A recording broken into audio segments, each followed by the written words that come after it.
so people who are clicking in a bit later organize this. Now, just one quick warning for everyone. We will be recording today's webinar, and Bron has switched on the stop recording button. So I'm going to click into this. Now, we called it How to Create an Awesome Tourism Brand When You're Logged In, but we have a version of this presentation that sits within our marketing plan blueprint and therefore in the workshop that we run on how to be a tourism marketing rock star. And we both think that idea is a little bit fun, and we think in marketing terms this will make it sticky for you. So we've kept that link to the rock star idea. How to get the most out of today. Now, you'll have noticed we always get this question, people going, oh, I can't speak to you.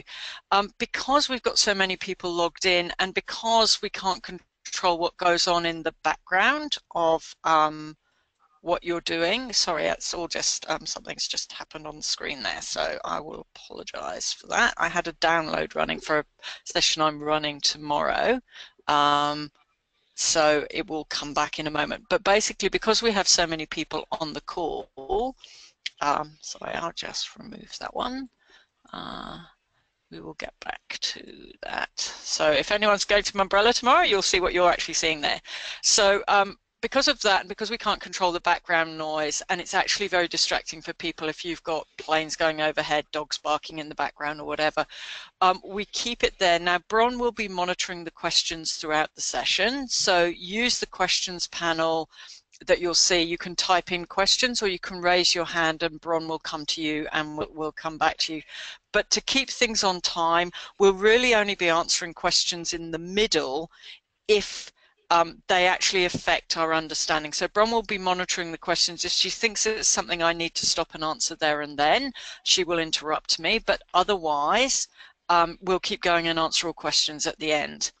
Now, we always get asked this, so we're going to tell you this at the beginning and tell you it at the end. So if you're one of our premium members, because people always say, oh, how can I get hold of the slides? If you're a MyTravelResearch.com premium member, the recording and a full PowerPoint deck will be available to you. You can go in anytime. For as long as you're a member, you can go in and access those.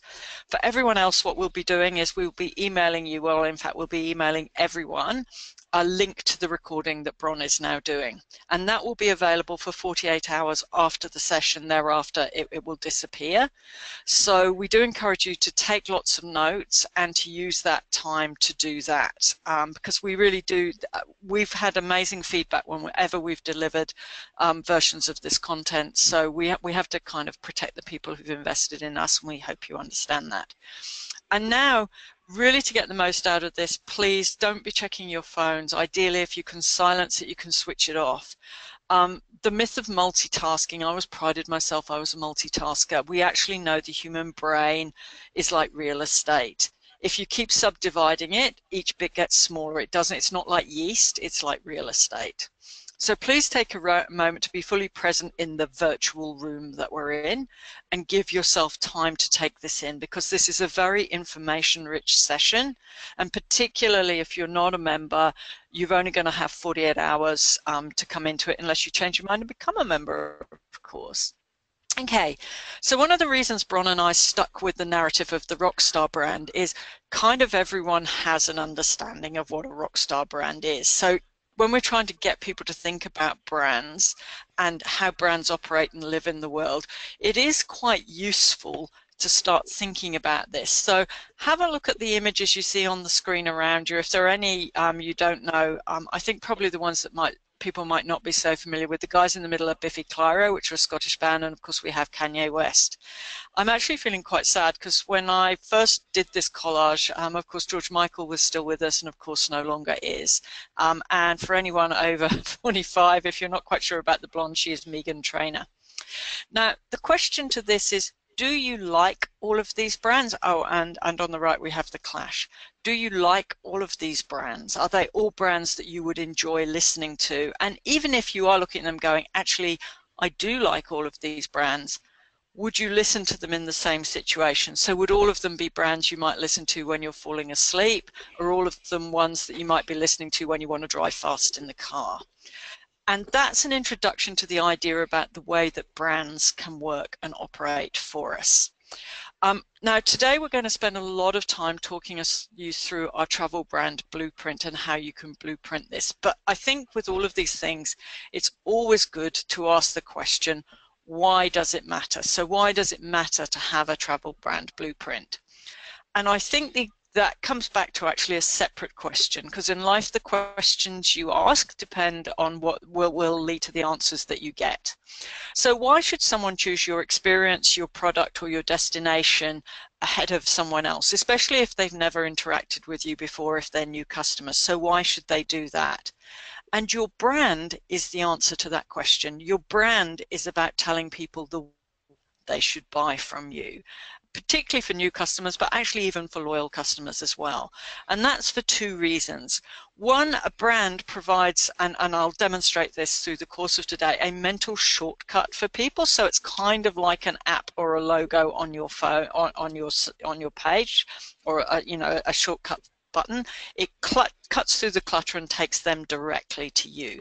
So with every single customer, that's the truth, but increasingly you need to think about Google or the other search engines as one of your customers, and your brand helps you build trust, reputation, and authority in search. And indeed, in our 5-step marketing planner and the marketing plan blueprint, we always say, if you don't know what your brand is, you're not ready to start optimizing your position in customers finding you, because this is really how the search engines do the same thing. Your brand is a mental shortcut for them too.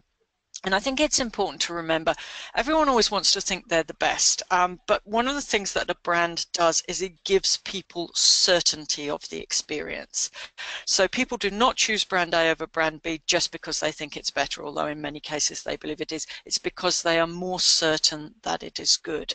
As human beings, we suffer from risk aversion, we suffer from a risk of loss aversion. So we'd rather spend our money on a known quantity than an unknown quantity, even if it's wonderfully good. So I think it's really, really important to remember that what your brand is, why it matters, is what you are giving people is confidence in your brand. So your mission, should you choose to accept it, but actually the reason I use now, obviously fans of 60s dramas will recognize, or indeed Tom Cruise movies will recognize, that starts as the music from Mission Impossible. The reason I've chosen to show James Bond rather than Tom Cruise is, well, A, I think Daniel Craig is a more interesting character, but B, your mission is a possible mission. It's not a mission impossible. So here is the mission that you can achieve with your effort. Your mission is to own a position in the customer's mind so that they think about you differently from the competition on things that they care about. And as we said, ensure that your brand is strong enough and tight enough so as not to confuse search engines. Algorithms are wonderfully clever, but they can only work with what you give them. So this enables the customer to find you when they are dreaming about where to go, where they are planning, when they are booking, and when they are looking around after they've booked or in destination. It also enables them to share you after they've come back. So it's really, really important. Now, people use, as with all desirable qualities, people use branding in many, many, many different ways. So it's important to recognize that is true. So let's make sure we all know what we're talking about when we talk about a brand. Now, just because they're new definitions doesn't mean they're the best definitions. And this, to me, still remains. David Ogilvy, for those of you who are fans of the Mad Men show, is one of the inspirations for the series Mad Men and one of the great thinkers on branding and advertising. And this was something he said in 1955. So, basically, 60 odd years on, it's still relevant. A brand is the intangible sum of a product's attributes: its name, its packaging, its price, its history, its reputation, and the way it is advertised. A brand is also defined by consumers' impressions of the people who use it, as well as their own experience. So you can see that a brand is an incredibly complex thing. Our job is to break it down and make it simple for you to use today. Seth Godin, who's another of my favorite thinkers in this space and about finding your point of difference particularly. So he talks about expectations, memories, stories, all vital words to think about with your brand and relationships. But he also highlights another important aspect of a brand, that a brand accounts for a consumer's decision to choose you over someone else. So if someone actually doesn't choose you over someone else, isn't actually prepared to pay a little bit more or to talk about you, then you don't really have a brand, you have a product. So no brand value exists for that customer. So I want you to hold some of those concepts of the totality of how branding affects your product, service, or experience. And it's about what you do, but it's also about how the customer perceives you in thinking about a brand. So how do you build your brand? So really, because of that holistic approach, everywhere we touch our customer on their path to purchase should be infused with your brand. That means, and you'll hear this word a number of times, I'm working on the theory that consistency, talking about consistency consistently will get you to remember how important consistency is in words, in tone of voice, in language, images, video, and visual identity. That's things like colors, shapes, logos that you use. Now, all of these are sometimes confused with brands. Bronner and I have worked many times with people who think they've bought a brand when actually what they've bought is a logo or a strapline. All of these are in fact just assets of the brand. So they are part of the brand, they are not the brand. So what we're going to do is apply our brand blueprint framework to help you identify the qualities of your destination, your product or experience, and these will form the building blocks of that consistently unique positioning that you're aiming to get, that positioning in the consumer's mind. By remaining consistent in communications, you will strengthen that position, you will give clarity and a strong competitive positioning. Brands are actually very resilient in the face of changing circumstances and as new competitors enter the market, because actually the unique things about you are often the hardest things to replicate or for somebody to copy, and they'll keep people with you while you get the chance to play catch up. I've talked so much about consistency, I'm going to make no apology for that. I think consistency is one of the most underrated virtues in marketing and branding. Really successful brands have consistency between the different levels of meaning. By that I mean, what's the practical reasons people are using you? What are the social things? What does it say about your brand? And what does it make me feel like inside? So there's consistency between all of those levels. That there is consistency in different contexts, so that how you talk about it in one particular advertising channel, so those different ways of expressing it, how that there is some connection, it shouldn't be exactly the same, but there is a connection and a core that's the same whether you're talking to a business traveler or a leisure traveler or family, that there is something about you that is uniquely you in all of those different contexts. And also that you do this over time. So when you come to refresh your brand, you remember the history and the DNA of your brand, and you aim to bring that with you, even if you change things, that people can still recognizably see a link. Because it's a little bit like your browsing history, all of that stays with you, those breadcrumbs are part of your story. When you do it well, all of those elements work together to reinforce one another. And the other thing is, because this sounds complicated, what doing this is it gives you efficiency in what you're trying to do. So instead of doing a lot of work and it all kind of dissipates, by doing this properly, you'll still be working, but that work will be efficiently. So you'll see much better returns on investment, you'll see much faster gains, things will work more quickly, new campaigns will more definitely. And it should be something that when you're making decisions, your brand is always part of the checklist. So what are the decisions about your product? How do your staff deliver it? What's the tone of voice they use? And in all of your marketing communications, because this is why customers love you and why they keep coming back. And I want you to think of this idea of populating the brand blueprint, and why you consistently do that is you're bottling the brand, and then you're taking that smell, that sound, that memory with you into everything that you do. Why consistency is important is we now understand a lot of the neuroscience that sits behind that, and this is from a fabulous TED Talk by Uri Hansen. I recommend you check it out. If you don't have time to do that, I've also put in the little blog piece I've put on our site about this. But basically, by talking about the story consistently all the time, when we talk about it as the communicator, so that the speaker about our brand in our marketing communications, in everything that we do, the more we use the same wording, the more that wording embeds in our listener, in this case our customer's mind, so that the image we have of the brand and the customer has of the brand are very consistent. And that's really, really important, because then there is no disconnect other than surprise and delight when people experience your brand. So it's everything they expected it to be, and ideally a little bit better. So that is why you deliver consistency in your branding. And the interesting thing about this is they tested this in multiple languages, and for me, as someone who learned Russian at university, it was great to see that they used Russian, which is not the most intuitive language for non-Slavonic speakers.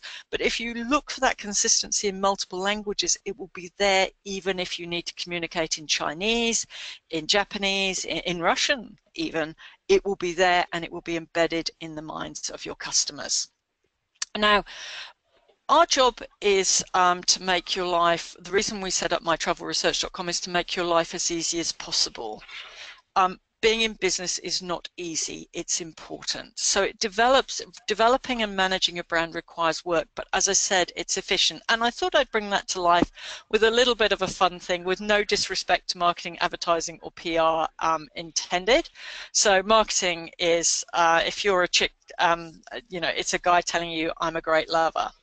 Public relations is saying, trust me, he's a great lover. So a girlfriend tells you he's a great guy to be with. Advertising is, you know, putting that message out there until you kind of get the point. But the point about a brand is that once it's embedded in the customer's mind, the customer comes to you and actually wants to be seduced by you. So that's really your job as a brand, as a marketeer, is to seduce customers. And branding is a way of doing that. It embeds in the customer's mind all those good qualities so that they will seek you out. I mean, not always, you're still going to have to market, I want to make that clear. But what it does is it makes that seduction process more immediate. So hopefully by talking about it in that much more a humorous way, that will stick in your mind.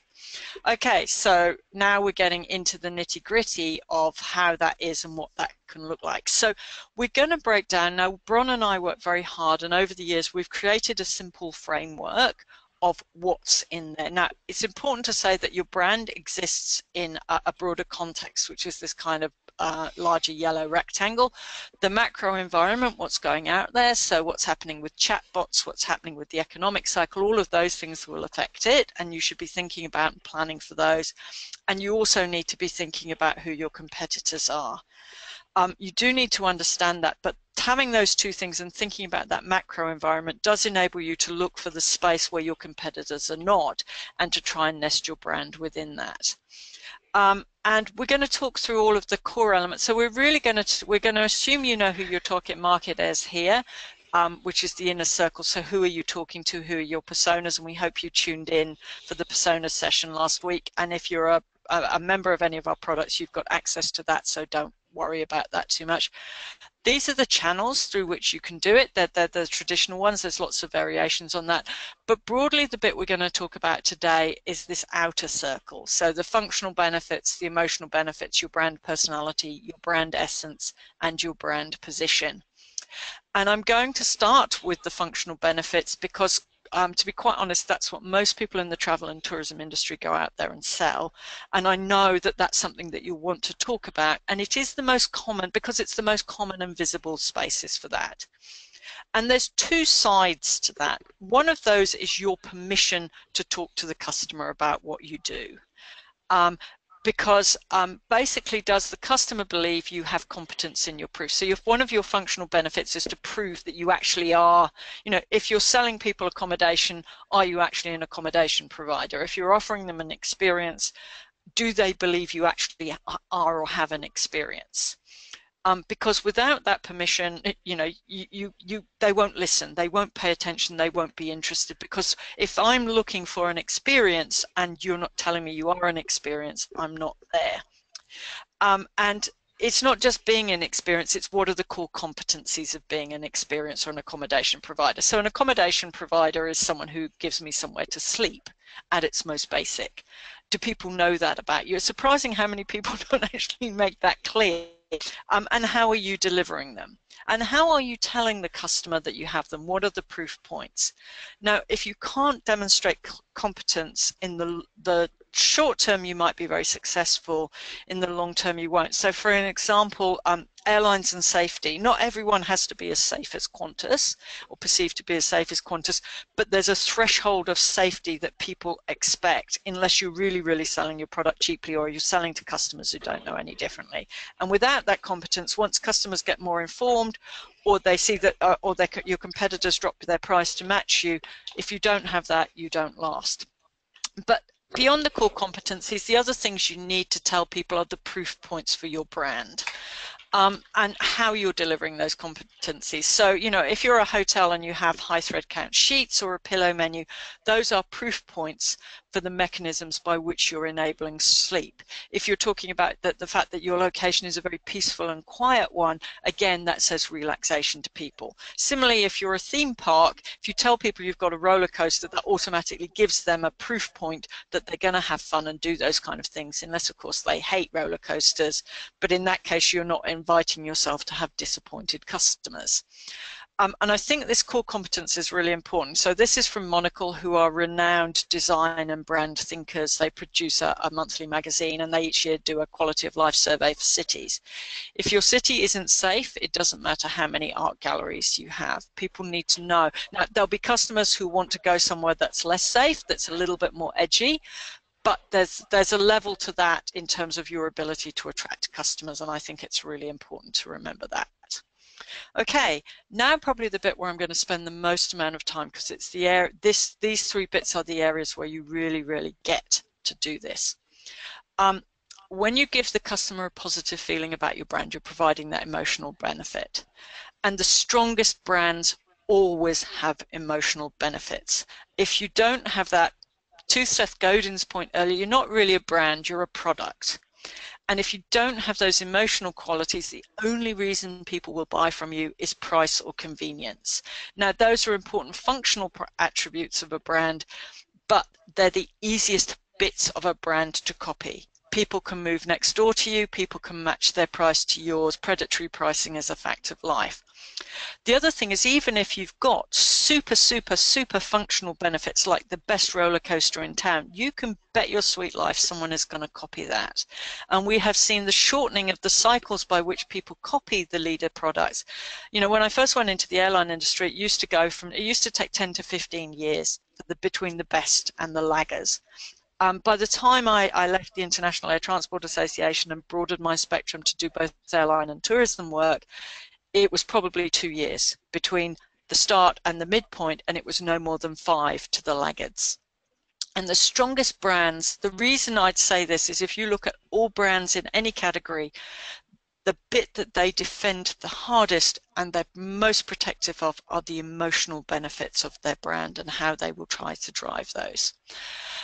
So when we talk about that, ideally what we will always do is look at this through a frame of core needs. So what's the need from the category? That's your competence. So, you know, as an airline, it's going to be safe and get me there. And how does your brand stand apart beyond meeting those core competencies and the safeties?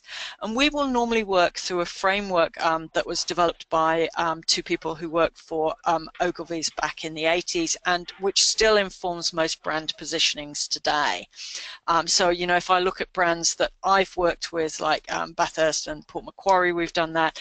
Recently did some work with Broken Hill, the consultants who developed that for them. They use this framework because it's grounded in a perception of what the customer need is. So are you inviting the customer to be a hero? Are you allowing them to be a little bit of a rebel, to come out and stand stand for things? Are you looking at making them feel like they're caring? So a family resort might target mums by saying that by taking them there, you're giving them a brilliant experience. Are you making them feel like they're just, you know, an ordinary bloke? A lot of Australian advertising sits in the rate. You've only got to see the majority of car ads, for example, and you know, mass market beer products are all targeting that idea of by drinking this, I'm a down-to-earth, salt-of-the-earth person. So what are you doing? If you target the business events market or travel agents, if you're selling through the trade, which you still should, by the way, we believe that, you have to remember travel agents, business events organizers, travel buyers are all magicians. They are seeking facts to create miracles. So, and this is another way of looking at it. So are you fulfilling a need to leave a mark on the world?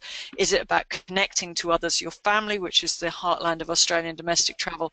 Is it about providing a framework for things, or is it about yearning for something beyond yourself? So always have a think about how you are delivering to a core consumer need. You can break it down beyond these levels, and there are subtle differences, because, you know, if you've got two Explorer brands, for example, you need to think about how your Explorer brand is different from another Explorer brand in your category.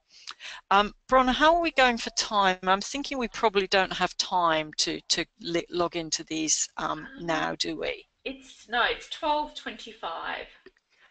Okay, so I'm just going to keep going, but when you get the, for those of you who are members, take the opportunity to go in and click into these 3 ads. So these are 3 ads for travel brands. So one is for a credit card over here, and this one is, these 2 are both airlines, Qantas and British Airways. Now, each of these ads has really caught that emotional benefit of what their brand is. So this is a brand for Visa, and it's really about the idea of creating possibility and opening boundaries. And it's actually, they sponsored the Olympics, and this is a Syrian swimmer who was a refugee. And it tells her story. So theirs is a story of empowerment and connect, you know, allowing people to break through boundaries, and that's great. Qantas is a story of connectivity. So this is the guy who's coming home from New York to surprise his mum for Christmas. And this is a story of mastery and dominance. So this is a British Airways ad from the 80s, which is still one of my favorite ads of all time. And it shows how flying British Airways equips you to be the leader of the pack and to dominate over your people. So, you know, empowerment, connectivity, and mastery, all different ways of expressing the brand. Now, I'm using ads not because ads are brands, but because these are excellent expressions of the core need that that brand fulfills. A little bit more on that. So the key tools that you're using, so stories beat stuff. Storytelling is how human beings navigate the world. It's how we learn about the world. But so fairy stories tell us things. If you go out and ever do you know, engage with the indigenous people of Australia, and they tell you their creation stories and their stories of the land, often they contain stories that tell us what we should or shouldn't be doing. So stories create a strong emotional pull. Just look at the live action version of Beauty and the Beast by Disney, just smashed all box office records.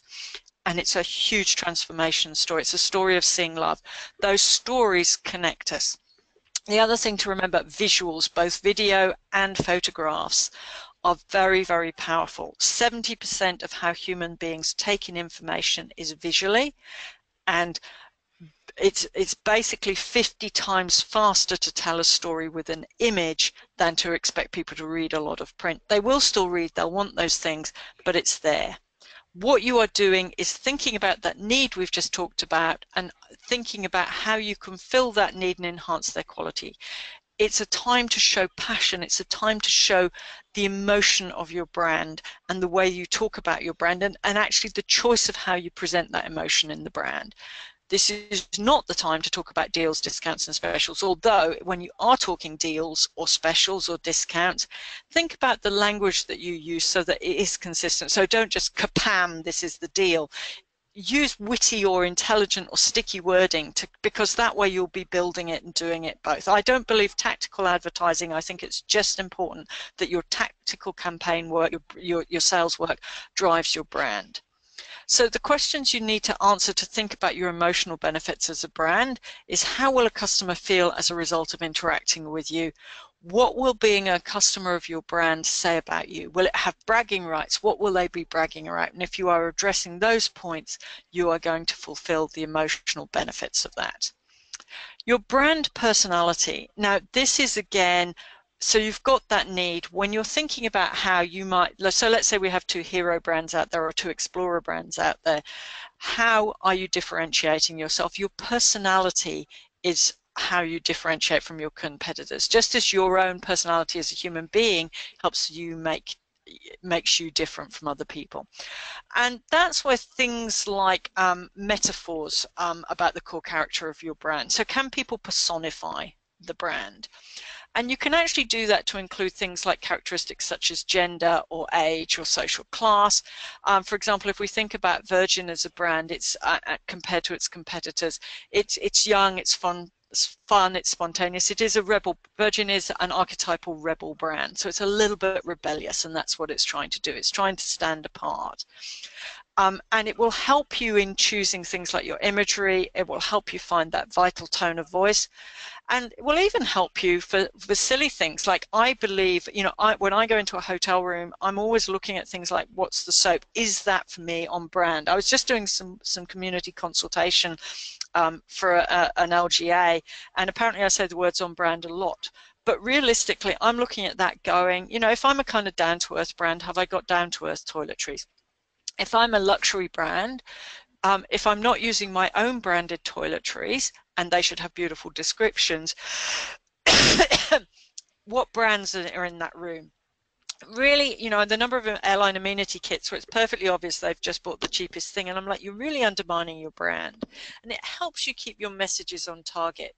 So the thing to think about here was, if your brand was a person, what sort of person would that be? And then you can also, you remember I talked about those different contexts.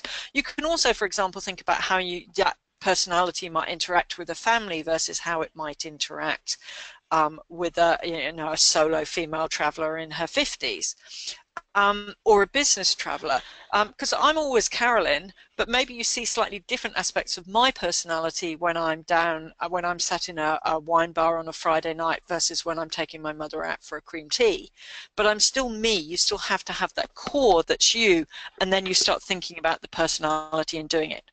Now, this is something we do in focus groups, and if you're trying to think about what your personality is, this is a great exercise to do. Now, I'm not going to do it on the phone now, but I would encourage you, when you're listening to the video, take down this idea and do it. And I've done it here as an example with cities. I was doing some city branding work, and this kind of seemed a good way, because actually people do get city brands quite well. So, but you can do it for airline brands, you can do it for hotel brands, you can do it for destinations of all kinds, not just cities. So get everyone to imagine they're at a party where all the other guests are cities, your competitors, whatever. Walk in, take a look at the people in the room, and I've given you an example. You can do this as an exercise, first to warm people's brains up and then see how it works for you. And try and imagine. So if I can think of Paris and London, I can see very distinct differences for them.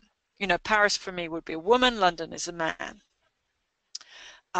I can think about their ages, I can think about what they're wearing, I can think about how they interact. So this will help you understand what that brand personality is and how you can identify it. So it's a great fun way to do it, really engaging for your internal team members.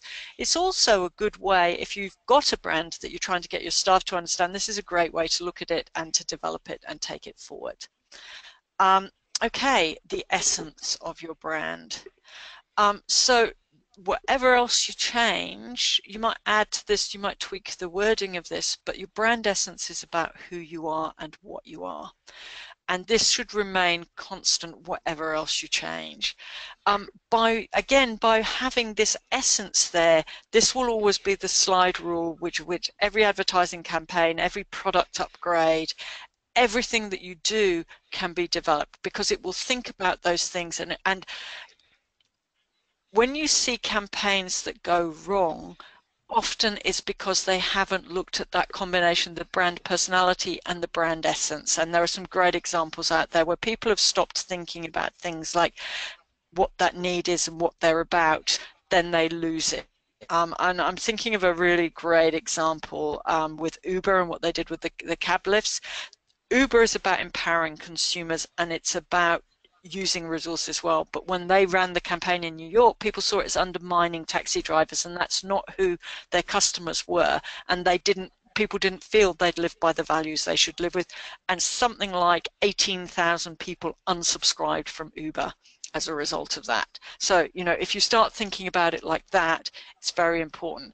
So think about it as what might be your own values. And if you're a mom and pop business, or, you know, a one-person business, then these values really, they're going to be a very high overlap between you and that, because this is also something about your staff. You know, this essence of the brand tells them how they should interact with customers, and things like reliability. You know, if you're a visitor information center, you should seem knowledgeable. Are you understanding? Are you warm, or are you really more kind of you know, reserved? Because there are customers out there who don't want your hotel or your airline to be your friend. They want them to be invisible. You know, is it that hidden hand? What is the values by which you live and do things? Are you flexible? How easily are you available? All of those things are really important in terms of what you are and what you are about. And this kind of all comes together in your brand positioning, which is a sum of all, in a sense, it's almost a sum of all of the things that we've talked about. So this positioning is what sends a message to everyone who connects with you and remains why you buy one product over a service. It describes you very simply, and it describes how you are different and therefore better than your competitors without referring to your competitors ideally. It should demonstrate what is the advantage that you have over competing brands and sets you apart from them. And I've included this visual because human beings are trained to look for difference. So if you make it easy for them to find difference, I think in this picture you can fairly clearly see who's the brand you want to be. You want to be the one who wins by standing out. So being a different color, being a different personality, having something different to offer. Usually you should aim to encapture this in a 1 or 2 sentence statement. It can even be a word that captures that what you want to imprint. So writing that short statement, sitting behind that is also the vision of what your business is and where you want it to go, but really bringing all of that together. And externally, if you're doing that, it's often encapsulated in what's known as a strapline or a tagline. And again, that really is a simple sentence or a phrase or a word that encapsulates the brand benefit. And I've got some quite famous examples of that. 100% Pure New Zealand actually began as a tourism brand. It's now become a country brand. It so powerfully talks to that sense of not just the purity and the cleanliness of the landscape, but the authenticity of the experience, the realness of the experience. And actually, if you look at the way they've used the language and the lettering, they've really supported that in terms of creating a sense of energy and revitalization from that. Just do it. Nike, probably one of the most famous straplines in the world. And you know, you could put just, I can't quite cover it up here, but if you cover with your hand the just do it word on your screen and look at the swoosh, or the other way around, the words just do it, you don't need both of those things. Nike now will increasingly use just one of the other of those because they are so well recognized by the consumer, and it talks to the idea of empowering you to go out and do what you need. Nike is a hero brand. Pedigree, we're for dogs. We're not a dog food. We don't sell you dog food. We sell you the idea that we get you. So this is an empathy, it's a caregiving brand. We are there to care for your dogs just as much as you do. It's a fabulous thing because it's really emotive. Because by not buying Pedigree, you're not for dogs. And they support it with things like that, you know, so they run campaigns with rescue pets, all of those kinds of things. So really nice, simple one, and probably one of the most famous, Because I'm Worth It. So this, so L'Oreal ran a global brand event because the Because I'm Worth It in 2011 was 40 years old, which means it's already now 46 years old. And it's evolved from Because You're Worth It to Because I'm Worth It. But that sense of reward, of putting something back, of replenishment, of merit is really so core to the heart of the brand, and they were then able to parlay that into an event. So how are you conveying that to the customer, that brand positioning, in a way that can be easily communicated? Where do you go from here? What are the next steps? So the first is to go away and basically populate your own brand blueprint. And this is something that you should get people involved in. You should work with your internal teams. A brand is delivered by your worst and weakest staff member. I want you to think about that. It's delivered by the worst campaign you gave, not just the best. Go through your customer feedback. Look at the words that customers use to describe you. Look at the way they do this. ask your customers what they like. It's really nothing wrong with that. Think about what makes you different, and it doesn't have to be a big wrenching difference. It can be the tiniest difference, just enough that the customer recognizes it and it sets you apart. And a good example of this is I'm probably a little bit over what I'd call destination porn, which is endless pictures of beautiful beaches. Australia on its own has more than 11,000 beaches, and around the world, within 2 to 3 hours flying time of us, are many, many more. So realistically, what is it that tells me your beautiful beach is different from all of those 11,000 others? Now, we've had some destinations say, well, actually, it's because we've got, actually our destination has 15, first-class blue flag, European blue flag beaches within it. And each one of them is different. So you're coming to us, you can have a different beach holiday every day. That's a great point of difference. And make sure when you are doing campaigns, when you are using web designers, when you are working with partners, share your blueprint with them to do that. Okay, do you want to keep on rocking your brand? Where do you go from here to do this? Now, I'm just going to repeat what we said at the beginning, because I'm sure we did have some people join us a little bit late. This recording and a fully downloadable site deck are available to all of our premium members. So that's the people who've paid to go behind the firewall. You can get all of that there, but we've had lots of other branding resources that sit behind there, and I've given you the examples here. So if you're a regional brand or a destination brand, what are the 7 things to think about, and also what are the success factors? Now, we've called that destination brands, but actually every single thing there would apply to all travel brands. If you want to get to those as a member, what you need to do is go to, click on this link. Hopefully you've got it all saved in your links, but if you haven't, go to that login or go to the website and log in, and then you'll come to a page like this. You'll see all of the products that you're buying from us. You click on that premium membership button and it will take you through to the members homepage with a list of all the resources that you've got available to you. And you'll then click into the branding and you will get this presentation. This version of it will be uploaded, but there is an earlier version there already with a recording, and you will also get fully downloadable slides and recordings of the 2 other sessions as well. Okay, so that's what happens if you're currently a member of ours. If you're not a member, as we say, a recording of today's presentation will be emailed to all participants. And it will be available for 48 hours from the time of sending. That's because we have some people in Europe who've registered who emailed us and said, look, we can't dial in, but we'd love to get access. To protect our members, we do want to make sure that that's available to them permanently, but to enable people who are interested in connecting with us, it's available for 48 hours. As I say, full and permanent access to everything is exclusive to premium members for as long as they are members, and it really is $47 a month. If you earn more than $50,000 a year, that's less than the cost of an overhead cost of an hour of your time. If you think you'd like to be a member and you'd like to get it for longer than 48 hours, you can just click on the link to take us to the pricing page, or there are actually 3 places on our website: the Join Now, the Sign Up Now, and the Become a Premium Member.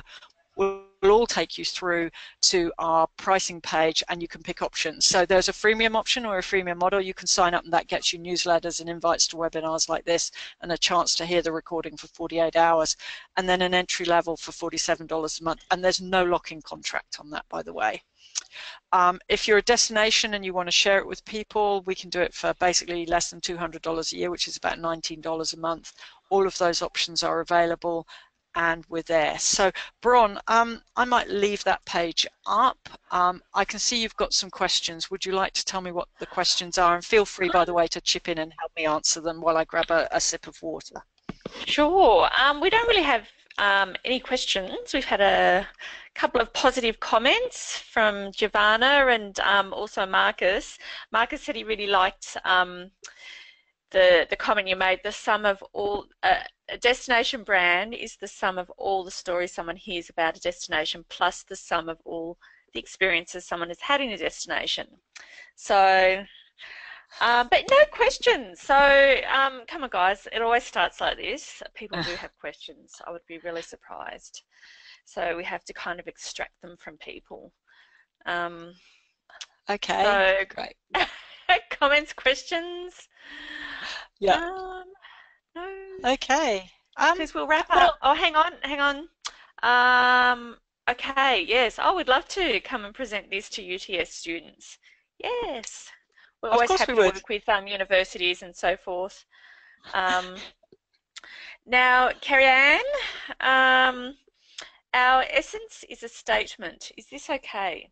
Carolyn, do you want to talk about that? Well, I think there's not necessarily a problem with that. It depends what that statement conveys. So my question to you, Carrie Ann, and you don't need to answer this on the phone, but for everyone's case, is when you look at that essence, do you feel like it encapsulates the values by which you live? Do you feel, and again, sometimes people use these words in different ways, so it might be that your essence is actually your positioning statement. So do you feel that if I'm a new employee who comes to work for you, and this is Carrie Ann from Eurobadala, isn't it? Yeah, Okay, it if I is. come to work for you as, you know, a new graduate fresh from UTS, do I get, you know, and I arrive and I have my induction session at the beginning and I'm given all of this stuff about the brand, does it tell me what the values that you live by this are? And you can call it something else if you need to, but is there somewhere articulated within your brand the idea of the values by which you live? So and it's really important to write that down. I worked with actually a major global airline brand on their branding, and I said, okay, well, you know, send me the brand personality and all of that so I can look at how the new brand campaign is going to sit to that. And they're going, oh, it's not written down, but we all know what it is. And it became very clear when we workshopped some of the ideas with staff that, you know, they kind of did know. I mean, it's not that they got it badly wrong, but that because it wasn't written down, you know, there is slight subtle difference between how people interpret what being customer oriented versus being service oriented means, or, you know, caring means. What does caring look like in your context? So I think what you need to always think is, if I give that to someone, and it's a good test to do it on some of your new recruits or even as an interview question, is what kind of organization are we in and what would that look like and how would it change your job? So the actual way you write it down is probably less important than that you have it written down, you have it articulated, and that it wholly and thoroughly provides a guide to what your brand is about and the way that you do it. Anything you wanted to add to that, Brown? Um, Carrie Ann's actually given us the essence. It's bring out your better nature. Okay. And she says also core values are stated separately too. That's fine. That's fine. So as long as they're both there and the core values are there somewhere. I mean, we've used this as a framework because people need most people, if you've not done this, it's a heck of a lot easier to fill in the grids than to start thinking, what the hell am I talking about? And so for us, that's the essence of the brand, is around those things. So being your better self, that's a great essence. That to me is probably, we'd probably call that a positioning statement, but it doesn't matter that it's under a different name in that context. As long as you have got that idea of what you're about and what those values are, and you have encapsulated, and everyone has those and everyone understands what they mean, that is the most important thing, wouldn't you say, Bron? Absolutely, yeah. Yeah, cool. So that's Any all other good. questions? No, I think we're done. Last call for questions or comments, anybody? Everyone's still here, so we're just, I guess, waiting for everybody to be more brave. Oh, here we go, Brian. Um, oh, here, it's a good one. Any tips for getting a divided community on board for a destination brand? And in brackets, divided in that a previous local government amalgamation was unpopular. Okay. Okay. I think that's probably told everyone on the call you're based here in New South Wales or working with clients in New South Wales. So, yes. Well, the first thing on this is to caution, this is not, there are no easy, this is a process of time to start with. So except you're not going to convert everyone overnight. The second thing I would say is identify in all of those different, so you need to understand what those divisions are and what motivates them. within those, what you need to do is use the people who are on board with what you're doing already, as we call them, your alls, your advocates, your loyalists, and your leaders, and they really are and should be your alls. So you use them to engage people. The next most important thing is actually to listen. So I mentioned I was out in a destination recently doing a community consultation, and we turned up with one group who was affected by the changes we were there to make. And after 10 minutes of trying to get people to talk to me, somebody said, I didn't think we were coming here to be asked things. I thought we were coming here to be told what's going on. And I'm like, well, why would we design something that's that way without asking the people who are going to be affected by it? That's just dumb. But actually the thing is, an awful lot of the time you do find when wrenching and painful changes are there that people kind of avoid it because it's difficult. So you've got to have an engagement strategy. You've got to sit down and listen, but you've got to contextualize that listening with the guys, we can't change that. That's outside our control. So I use the circle of control in there a lot. What we can control is how we can make you feel part of it and how we can do that. We can't change that. Those aren't our decisions to make. It can be a challenge, I admit, with amalgamations because people still often have hope that they're going to overturn these things by legal challenges. And again, that will make your job more complicated. But I think what you actually have to say to people is start from an assumption it can't be changed. How do we make it work? And if you can't act on the recommendations that people give you when you go out and ask them, tell them that you can't and tell them why you can't. Because again, a lot of the time people are, oh, well, we've done the community consultation, we've heard that, that wasn't practical, we just have to get on with it. Actually, that is the most time stressful thing you are doing for yourself in any given situation, because what you are actually doing is giving yourself years of having that conversation in painful things when 10 years from now people had to accept it. The final thing I would say is accept you aren't going to persuade everyone. It's not going to be the case that you're going to persuade everyone. They're always going to be. I recently, one of my favorite quotes was from a book by a librarian who made some changes to her library, including having a library cat. And she said, there's nothing on God's green earth people won't complain about, including God's green earth. You have to accept that, and you have to set yourself what is a reasonable metric for success in converting people.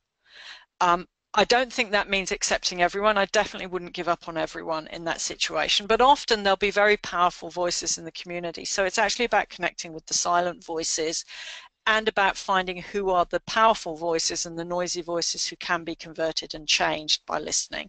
So work out what would constitute success in not having 20 years of conversations where people going, oh, you know, when it was, you know, before we were amalgamated, it was all like this. And you know, Bron and I living in an amalgamated council. So believe us, we've been on this painful journey.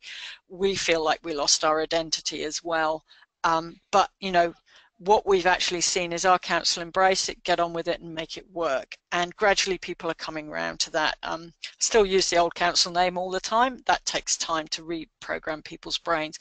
But so simple, to bring that back to a simple answer, make sure you consult, make sure you leverage your alls, tell people why, you know, communicate back, tell people why you haven't done it, and set some metrics of success around how many people you need to do. And probably the fifth one is give it time. I think that's really it. Anything you wanted to add to that, Bron? No, you said it well, but Marcus over in Tourism WA has pretty much said what you're saying too, that it's really important to listen to the community and also, you know, uncovering the essence of the destination so that it's true to itself. Yes. I guess true to itself rather than the loudest voices of the day. So, yes. and as it's another way that we say, start with the customer voice as well. Yes. So, yes. I think that's great. Keep going, Bron. And that's it. So we have another question from Claire. Hi, Claire, in that beautiful resort I'd like to be right now in the Philippines. She has overwater bungalows. The Bronze Stream destination. Yes, I'm coming there one day, Claire. How does a brand rise above challenges? I think it's a really good question. Well, it does depend on what the challenges are Claire, and I don't know if many people are familiar on this call with the concept of flow. Brand actually makes it easier for you to rise above troubles, because it's almost kind of like it gives you your touchstone to know how you should react to things. So when you hit, so if the challenge is a new competitor coming into the market, then you go back at your brand and you look at it and you say, well, look, how do we set ourselves apart from them? Quite often people are looking at it and they'll try and do what I call the rubbish the competition. All that does is that's spending advertising dollars to tell the competition about you. Now, I know there are advertising guys out there who will say I'm wrong about that and that it does work. It works in particular types of categories like cars and in particular frameworks, but over the long term, it just erodes your brand. So think about that.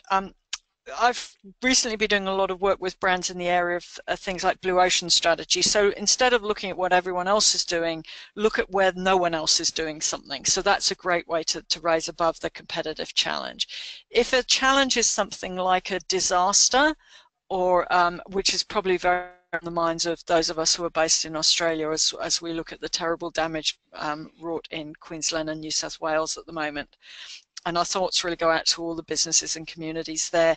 If those are the challenges, it's about being very transparent in what you're doing and about communicating quickly what is and isn't appropriate. Because one of the things we see, I've done a lot of work on crisis recovery over the years, one of the things we see is people want to help, but they also want to have a good holiday. So you need to tell them when it's a good time to come back, when it's helpful to come back, and give them communication to do that, but always doing it through the framework of your brand and being helpful. There's a terrible temptation to try and encourage people to come back too early or not to help them with that. What you're doing is you're giving them permission to come to you and saying when it's a good time to come. So if they can come, but there are certain things you can't do, what are you doing to do that? So that kind of challenge is there. And when you're seeing people challenge the brand internally, that's really about consulting and talking. Bron, anything you kind of want to add to that? Yeah, you kind of probably answered a bit of this, but Claire also asked, is there a need to reinvent the brand? Well, I think there's a need to continue, there's a need to refresh the brand, definitely. Unless something very dramatically changes about your brand, now again, there are different views on this. I tend to be more of the view that evolution is better than revolution. That's because people don't forget what they knew about you yesterday. So when you are looking at rebranding, because things have changed, what is the DNA that you are bringing through? We've actually got some stuff in this on the the six successful habits. So the 6 success factors. Sorry. And I'm going to use, I think it's easier to bring this alive by using an example, and I'm going to use the example of Burberry. For those of you who aren't familiar with Burberry, it's a luxury brand, and until about 10 years ago, it was primarily known for its trench coats, which have a very distinctive lining. And the thing about what had happened to Burberry was it had primarily become something that for many years tourists bought on their visit to London, but so cooler brands were coming in. You had a changing demographic who wasn't quite so keen on that. You had a more, even from some of the core markets who'd done like Japanese travelers, suddenly your parents owned a Burberry coat. So Burberry did reposition their brand, but they didn't lose what they were. So they went back to their brand essence and they looked at what their brand essence was. And their brand essence was around Britishness. It was around a British tradition of excellence and tailoring. And it was also about the distinctiveness of that brand pattern.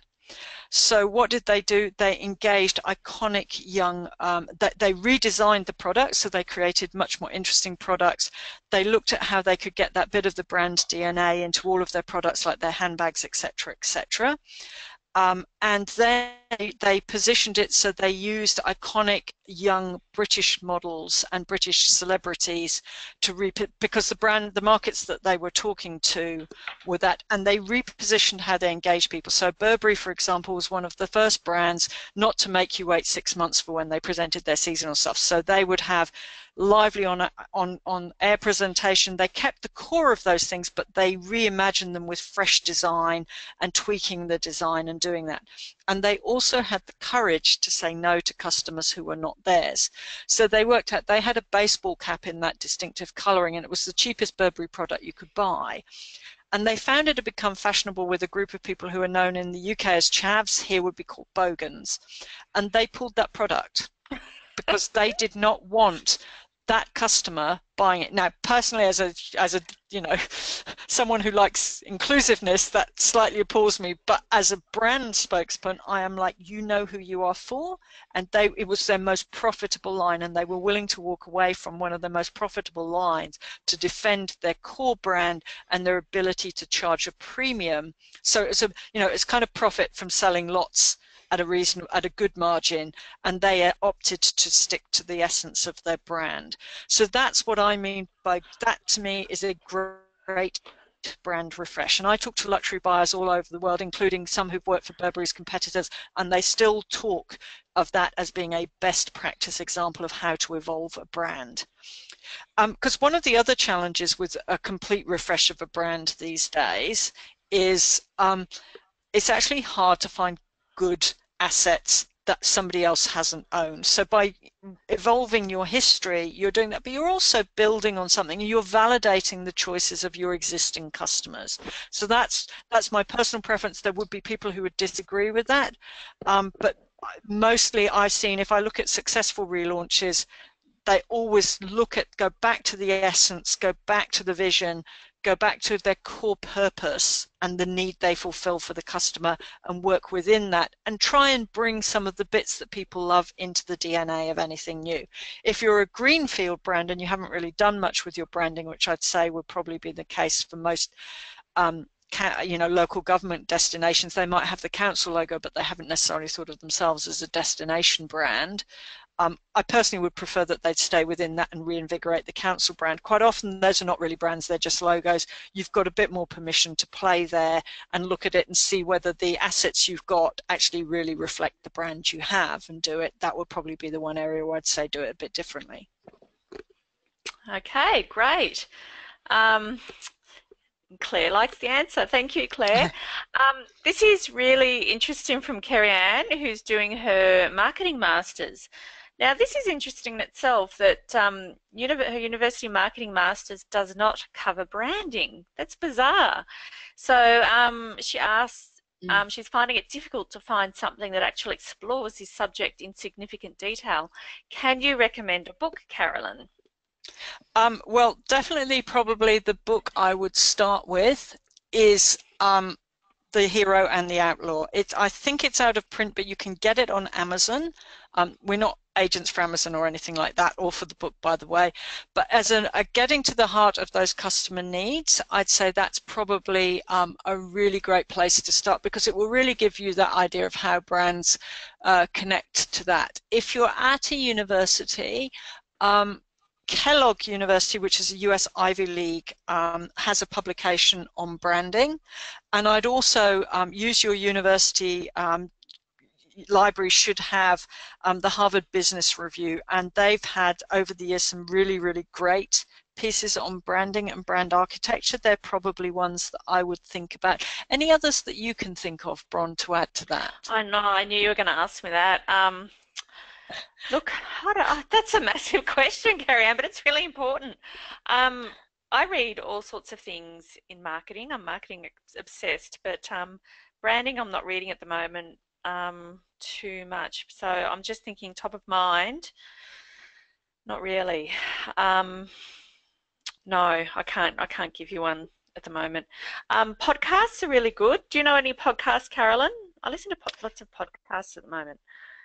Well, I guess continually look at ones like Marketing Profs are good. I'm trying to think who else. I mean, probably I tend to go back to those core ones, tend to be the ones that I use a lot.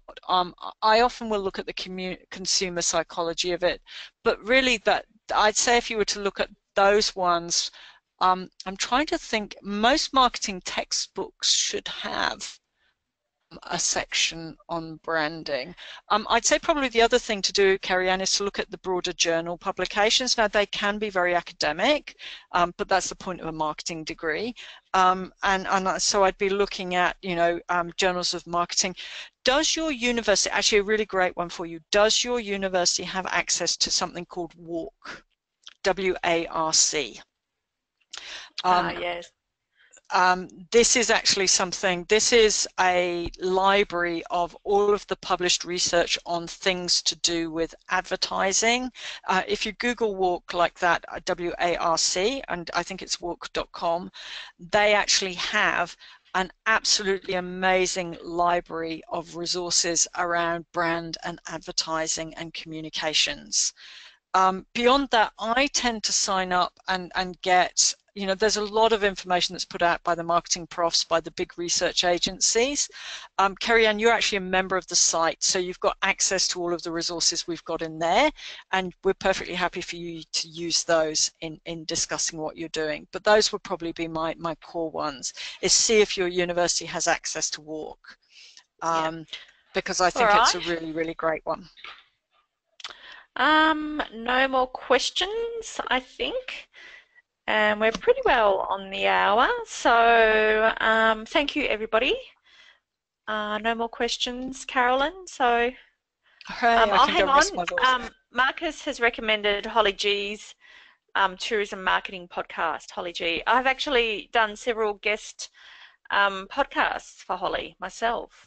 So I'm putting that up on the screen, Bron, so people can see that. That's hollyg.com.au. Yes, Holly is great. I haven't heard her branding one, but yes, we're big fans of hers, and as Bron said, some of her podcasts are actually Bron, so or her chatting to Bron about marketing topics. So yeah. Gemma's just put her hand up. Hang on. Gemma, I'm so sorry I missed you. Gemma had her hand up, but I was looking at questions, so that's kind of it, really. Did she have a question, or?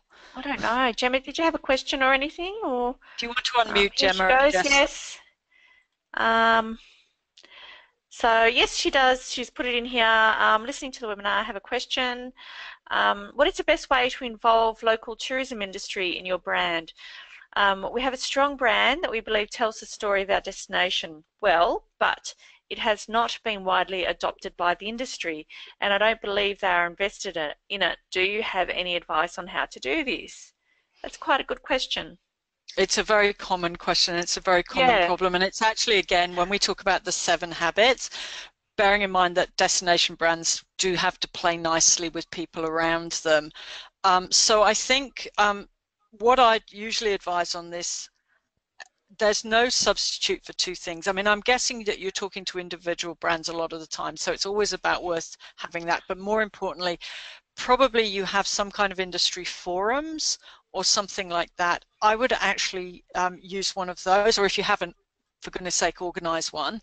I would actually have that, and I would do something. I wouldn't make it just a presentation. I would make it quite interactive. So I'd probably start by asking people what they knew about the brand, what they understood about it. I'd clear up any misunderstandings. I'd get them to play the brand party game. And see what they know about it, and I'd get somebody to brief people on the brand. So I would brief people on it, but I'd also get them to engage with it, and I'd have a look at, see if you could get some exercises to do, so look at some really practical ways of using this. The other thing, again, is back to your advocates, loyalists, and your leaders. Get one of them, get someone who has engaged with it and done so successfully to talk about it, and if you don't currently have someone, create someone who does. I don't mean make it up. I mean work with one of your more promising operators, get them to use it and get them to doing it, because believe me, that will have, you as council saying it, is going to have one level of credibility, an operator doing it is going to have another. But if you have regular tourism sessions, I'd be talking about that. I'd be bringing them up to date, and I'd almost be thinking about whether you can develop a series of examples of people who've used the brand and some great case studies. And if you have a web page for your local industry on council website, one for visitors, but or through your LTO or whatever, I'd actually put some of that stuff there. I'd do the kind of thing we've done today, which is record something about your webinar and get some little 15-minute podcasts or presentations recorded that you can share with people so that they can understand it. I'd have guidelines on how to use it, so something nice, practical checklist, how to use it. And also, again, this is from the 7 Habits, which is on the website. I bear in mind that your brand should, a destination or a place brand should be a playpen. It should not be a straitjacket. So don't make it too hard for people to use it. Find that sweet spot between where the brand, what's true to the brand and isn't diluting the brand, but also not being too rigid for rigidity's sake. You know, you want the brand to live in the world, and the ultimate social proof of that is your customers and your stakeholders using it. So think about creating some practical tools like checklists on how to use it, thoughts about this, include in those checklists why it's a good idea, because actually what you're saying to them is they're leveraging all your destination promotions. So every single time they use your brand, they're leveraging every dollar you've ever spent on promotion as a council. I find that one tends to convince people. Anything you wanted to add to that, Bron? No, it makes perfect sense. Cool. Now, Brian's just said that if we want with branding books, he's found heaps on Amazon, which there is, but I know we look a bit silly, but we've kind of learned so much on the job, haven't we, Carolyn, in regards to branding? I mean, I'm ex-Qantas marketing department, and back in the old days of Qantas. So I'm going to have a look, because there's branding books and there's branding books and branding gurus. So I will make sure I send some information about some good authors, some good brand gurus. In fact, it's interesting because Carol and I spoke the other day, didn't we? Should we put in our newsletter what we're reading at the moment? So yes, we will. That makes me think that we should put that on there. All right. We will do. I mean, to me, as I said, we do use them, but for me, I look at the ones I go back to on branding, it's the hero and the outlaw every single time. That's where I go back, because that's about how the brand connects with the consumer. I do listen regularly to, I look at what the big research agencies are putting out on this, particularly the ones who've got a reputation for doing branding. I look at what the big consultancies are putting out on this. And I mean, we're more than happy to go away and look at the list, but I'd be wary about recommending something I haven't read myself. Yes. And actually, to be quite honest, a lot of the core textbooks on marketing should have this. So if I go back to, I've still got my trusty copy of Kotler, Principles of Marketing, those kinds of books, I'd go there. So yeah, I think what we'll do is it's actually a great question, because it's enabled us to go back and look at it. But that's really, to me, I would start, apart from anything else, The Hero and the Outlaw is lots of fun to read. So it's actually a really nice read, and it really gets you into thinking about that kind of broader, more emotive need. In terms of frameworks, the framework with the brand blueprint, that was really a distillation of years of reading, and we regularly go back and look at it and say, do we need to update it? So part of our job is to do some of that thinking for you. And just that thing, on that brand blueprint, we have spent many years putting that together, and for me personally, I kind of got the seed of the brand, I can barely say it, brand blueprint, the seed of the idea from when I was working at Qantas back in the 90s. And it's just evolved from then. So in terms of creating a brand, a tourism brand, or any sort of brand, it is a really kind of strong blueprint for you to use. And the thing about marketing too, and several principles and aspects of marketing, is that not a lot's changed. some of the tactical executions have changed, but the principles and I guess underlying factors of marketing, you know, here we are quoting in this presentation quotes that come from the 1950s and the 1970s right through to now. So, you know, really the principles, the same principles are still being taught. All right, well, I think we better let everybody go off and eat. Yes, including us. Yes. Oh, hi, Paige. Actually, Paige has just I could arrived. do my marketing in one phrase, Bron. This is the Carolyn 101 of marketing. Marketing is to get the customer to spend as much money with you as you, to love you so much they'll spend as much money with you as they can while they're still happy about spending it. And Yes. if you hold that in your head, as Bron says, the tactics change all the time. The understanding, so our understanding of the way consumers make decisions has improved enormously. Well, no, behavioral economists have now caught up with things market researchers have known since the 1950s. So, but they say it, they win a Nobel Prize. We say it and people don't listen. So that's our branding problem. For market research. Okay, everybody. Yes. Well, thank you for coming. And Okay. thanks, Paige, for coming late. Better late than never, like you say. And we'll catch you soon. Okay, Okay. bye, everyone. Bye. Thanks, Nelson. Bye. Bye.